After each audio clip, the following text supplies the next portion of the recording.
In October 1944, the forward units of the Third Belarusian Front crossed the border into East Prussia.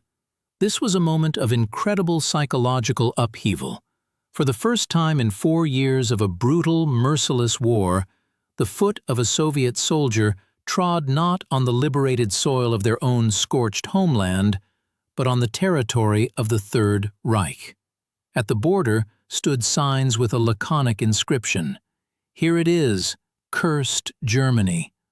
And it was here, in the small East Prussian village of Nemmersdorf, that events occurred which instantly became one of the most convoluted and painful knots of the Second World War. Joseph Goebbels' German propaganda immediately seized upon the news of the killing of local inhabitants, inflating it to the scale of a biblical catastrophe, and unleashing a wave of incredible fear that gripped millions of Germans. But what really happened in Nemmersdorf and hundreds of other East Prussian towns and villages in the winter of '45? Were the atrocities, looting, and violence the result of a calculated, centralized plan of retaliation? A spontaneous eruption of blind hatred from soldiers who had survived the hellish slaughter? Or a large-scale propaganda fabrication constructed in Berlin and later rewritten in the headquarters of the Cold War? To unravel this historical detective story, we will have to set aside emotions. Look at the dry documents of archival collections. Compare the reports of the military prosecutor's office with the memoirs of eyewitnesses, and peer into the very abyss of the human psyche, distorted by total war. Let us try for a moment to imagine the psychological state of a Soviet soldier in the winter of 1945, breaking through the echeloned defenses of East Prussia. This is not an abstract bronze figure, but a living man who had passed through thousands of kilometers of scorched earth. Behind him lay Belarusian villages burned down with their inhabitants, the destroyed cities of Ukraine, the gallows of the Smolensk region, starvation-ridden Leningrad, and the death camps where millions of his compatriots were ground to dust.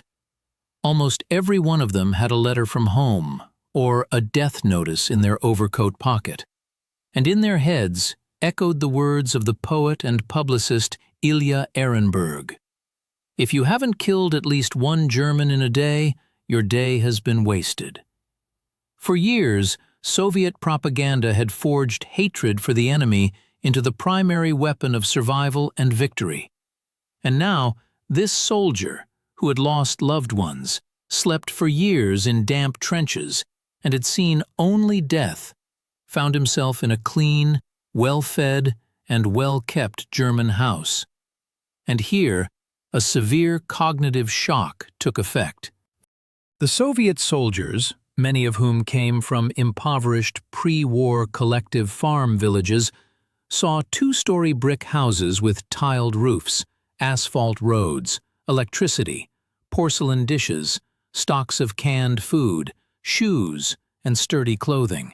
In the recollections of participants in those events, the same staggering thought constantly surfaces. Why did they come to us? Why did they destroy our lives if they themselves lived so richly and comfortably? This astonishment instantly transformed into a burning, blinding rage.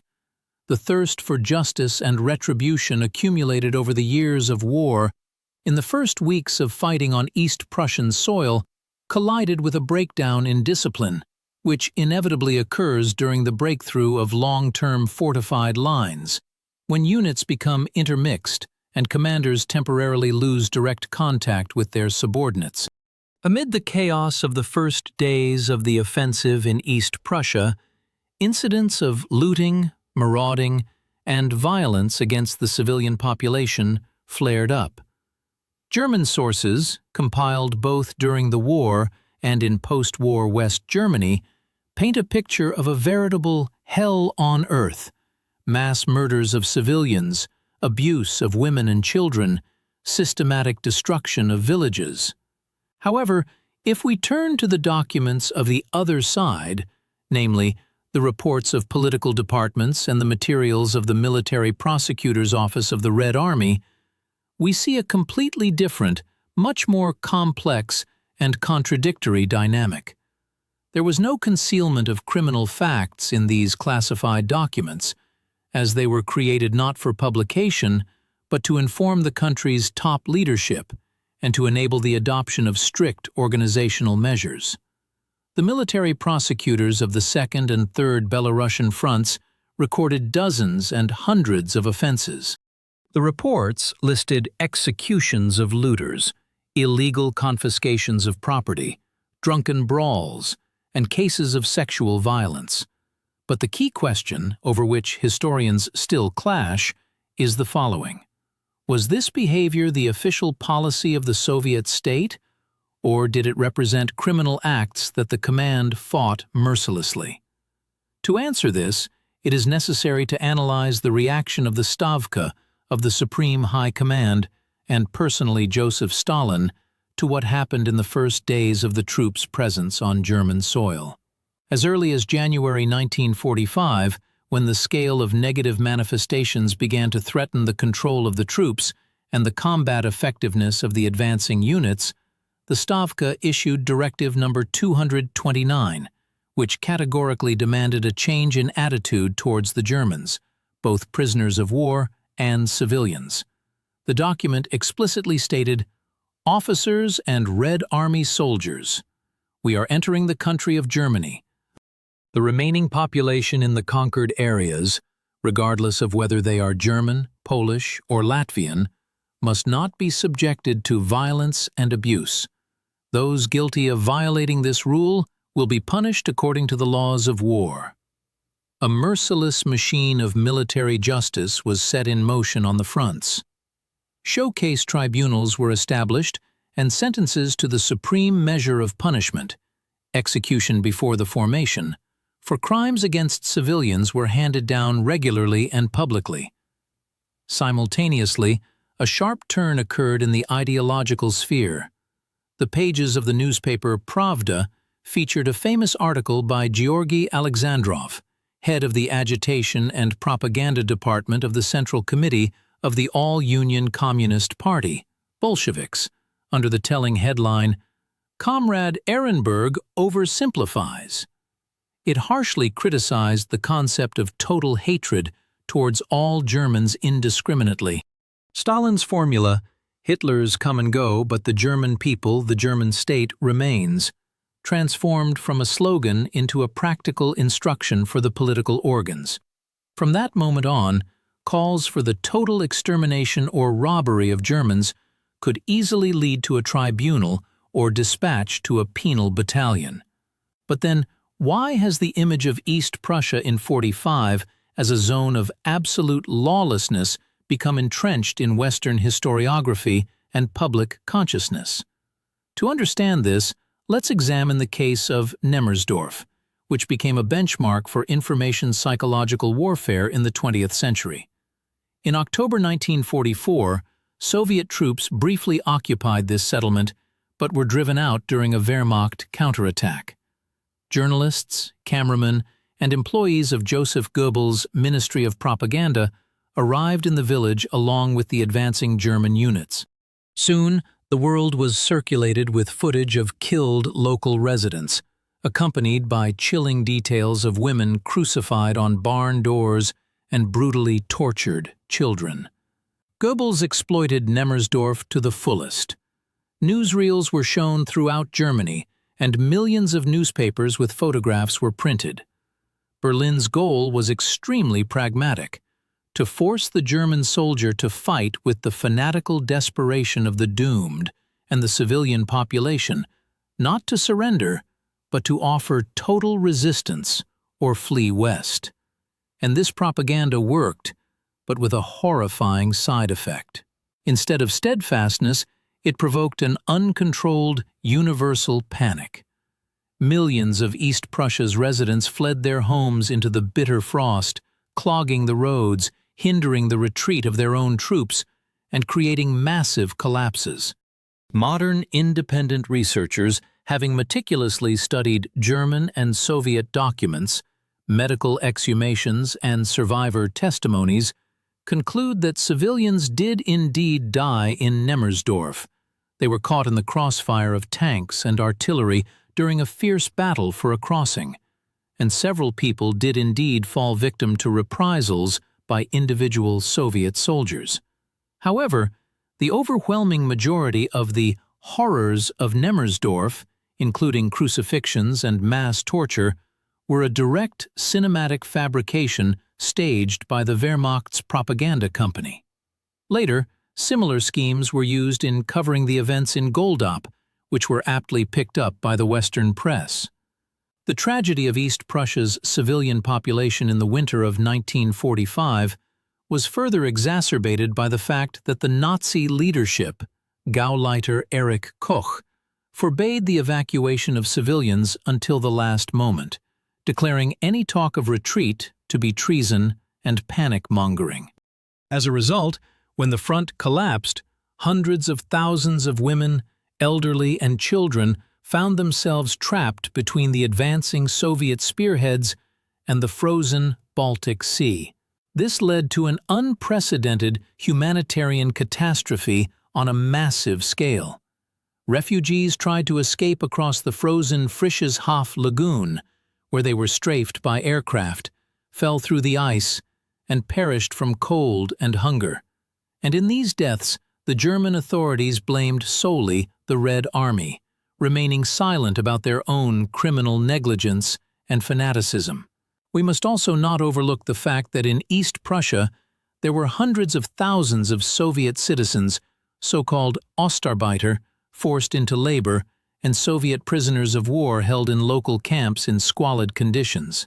When the advancing Soviet tanks broke down the gates of these camps and estates, a huge mass of people surged to freedom, craving not just liberation, but immediate, bloody retribution against their former masters. Often, it was these liberated workers from the USSR and Eastern European countries who carried out pogroms, lootings, and reprisals against the German population in the first hours after the Wehrmacht's departure, which later in German memoirs was automatically attributed to soldiers of the regular Red Army. Let us turn to another crucial and highly contentious issue: the scale of sexual violence that occurred on German territory, and in particular in East Prussia. In the late 1990s and early 2000s, British historian Anthony Beevor's book, The Fall of Berlin, 1945, caused a bombshell effect in global historiography. It claimed that Soviet soldiers raped about 2 million German women, including hundreds of thousands in East Prussia and Pomerania. This figure instantly became a widely accepted constant in Western public discourse. However, if we delve into the methodology by which Beevor and his predecessors, such as the German researcher Helke Sander, arrived at these figures, we find colossal flaws and obvious stretching of the truth. The figure of 2 million was derived through extrapolation. Researchers took the extraordinary statistics from one Berlin hospital over a short period, extrapolated them to the entire female population of Berlin, and then mechanically multiplied them by the population of the entire territory of Germany occupied by Soviet troops. This completely ignored both demographic specifics and the fact that huge masses of the population were in constant motion. Russian researchers, particularly Elena Senyavskaya and Oleg Zheshevsky, based on studying documents from frontline tribunals and medical services, show that although cases of sexual violence indeed occurred and were tragic in nature, their scale was fundamentally different. For such crimes, military tribunals handed down the most severe sentences, up to execution or long terms of imprisonment in ITLs, corrective labor camps. And not only rank-and-file soldiers but also officers were punished. If the violence had been encouraged or mass in nature, measured in millions of cases, the army would inevitably have decayed from within, lost controllability, and been unable to conduct the largest Berlin offensive operation against a desperately resisting enemy. It is interesting to compare the behavior of Soviet troops with the actions of the Allies, Americans and British, on the Western Front. For a long time in the West, a myth was cultivated about the clean advance of Anglo-American troops and the barbaric march of the Eastern Front. However, the publication of documents in recent decades, including the works of American historians, has shown that on the Western Front and in occupied Italy, Allied troops committed similar crimes. American military tribunals considered thousands of cases of rape and looting in occupied Germany. Soldiers of the French Expeditionary Corps, especially the Goumiers, were noted for the most brutal mass violence in Italy and southwestern Germany. This proves the universal, terrible nature of war. Any prolonged stay of a person in an environment of legalized killing breaks down psychological barriers, regardless of nationality or ideology. Parallel to the process of restoring order in East Prussia, another large-scale epic unfolded: the organization of state dismantling and the removal of trophy property. This created another subtle line between the state seizure of resources as compensation for the colossal damage inflicted on the USSR's economy and individual robbery. At the legislative level, a special trophy committee and trophy brigades were created. From East Prussia, factory equipment, machine tools, livestock, cultural valuables, and raw materials were transported out by trainloads. For the Soviet leadership, this was a legitimate right to reparations and compensation for losses. Nazi Germany, during its occupation, destroyed tens of thousands of Soviet enterprises, looted museums, and burned millions of homes. Therefore, the dismantling of German infrastructure was perceived as an absolutely just step. However, at the everyday level, the boundary between state trophies and personal gain was often blurred. Soldiers and officers were officially allowed to send home parcels of a certain weight, depending on their rank. Streams of goods, from fabrics and bicycles to watches and sewing machines, flowed into the war-ravaged country. This gave rise to abuses among rear echelon personnel and commanders of all ranks, which the Soviet military administration also fought tirelessly against. By the summer of 1945, the situation in East Prussia began to change radically. According to the decisions of the Potsdam Conference, this ancient German land ceased to exist. Its northern part, with Königsberg, was ceded to the Soviet Union, becoming the Kaliningrad Oblast, while the southern part was transferred to Poland. The most complex process of denazification, establishing peaceful life, and the gradual resettlement of the remaining German population to the territory of Germany began.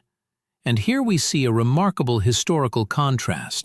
The Soviet military administration in Germany, SVAG, and the organs of the Commandant's service began deploying large-scale programs to save the German population from starvation.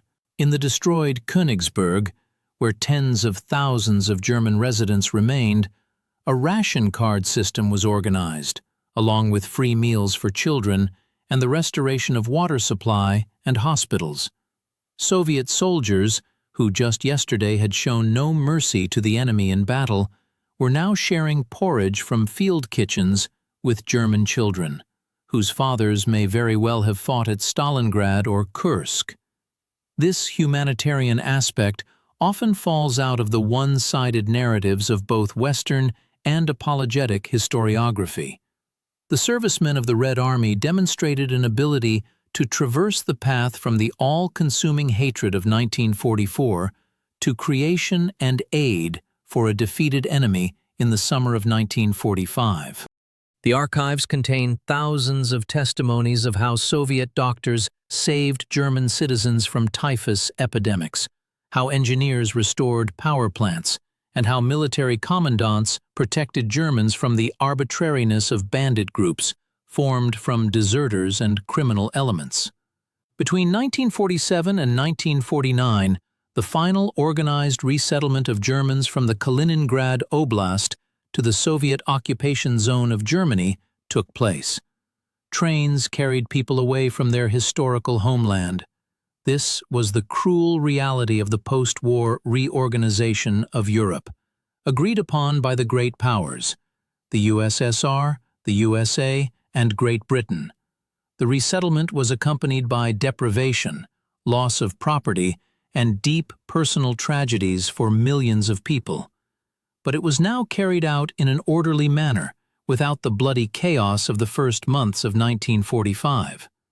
Now let's juxtapose all three key concepts we have examined to understand which one withstands the test of facts. The first concept is Soviet official historiography, which for a long time preferred to simply suppress the topic of violence and looting in East Prussia, painting an exclusively idealized image of the warrior liberator who marched from the Volga to the Elbe without making a single mistake or succumbing to a feeling of revenge. This position is understandable from the point of view of state ideology, but it is vulnerable because it ignores the real human tragedies recorded in those very Soviet archival documents and leaves room for speculation by opponents. The second concept is the so-called black narrative, formed by Goebbels' propaganda, picked up during the Cold War by a number of Western researchers and taken to the absolute in modern information wars. Within this view, the Red Army is presented as an Asian horde, driven by instincts of barbarism, and the actions of its soldiers are interpreted as a conscious state policy of total genocide and violence sanctioned by the highest leadership in the Kremlin. However, this version completely collapses when confronted with Stalin's actual orders, tribunal materials, facts of mass executions of Soviet servicemen for crimes against the civilian population, and the enormous work of SVAG to save the German population from starvation. The third concept, which is favored by the majority of modern objective academic historians, views the events in East Prussia as an immensely complex, tragic, socio-cultural, and psychological phenomenon. It was the inevitable reaction of an army that had endured the inhuman experience of a total war of annihilation upon encountering the territory and population of the aggressor. Violence and looting were not sanctioned from above. On the contrary, the state and the command harshly suppressed them, understanding that anarchy destroys an army. But no military machine in the world could have completely prevented the excesses under the conditions of a massive body of embittered, armed people who had passed through hell. When we look at the events of 45 from our present time, it is easy for us to pass moral judgments. But history does not tolerate black and white tones and poster-like simplifications. In East Prussia, the greatest feat of the soldier who crushed the most terrible and bloody regime in human history, and the profound human tragedy of the people who gave rise to this regime and became victims of the catastrophe it unleashed, were intertwined into an inseparable knot. And so we now approach the main historical paradox that still agitates minds and provokes heated debate. Let us ponder. Do we have the right to impose absolute moral demands on a soldier who lost his family, saw his native cities burned to the ground, and endured 4 years of daily mortal hell, demanding of him complete cool-headedness and total forgiveness upon entering the enemy's home? Or should the law, military honor, and humanism remain the inviolable attributes of a liberating army, regardless of how monstrous the enemy's crimes were? Where is that line beyond which the legitimate right to retribution and righteous anger turns into blind, destructive vengeance? Weigh all the presented archival documents, facts, orders, and psychological realities of that era and answer the question for yourself. What, in fact, were the events in East Prussia in 1945? The inevitable price for the total war unleashed by Nazism, or a difficult lesson in how the thin veneer of civilization collapses under the weight of absolute evil.